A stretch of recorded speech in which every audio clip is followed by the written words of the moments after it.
Namaste, friends.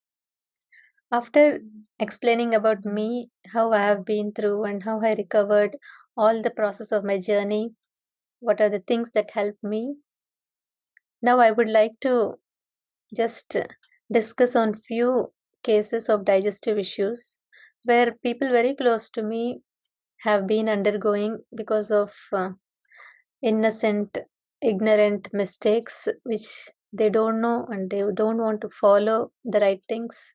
So here from here onwards, we will look at few of the digestive issues and the patterns individuals usually follow with regard to diet or lifestyles, and we'll address those and correct ourselves.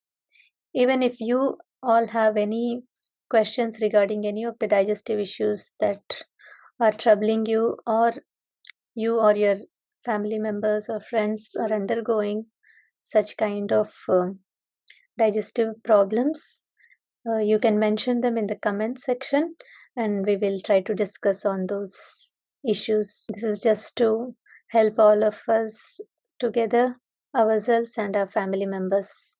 Thank you all so much.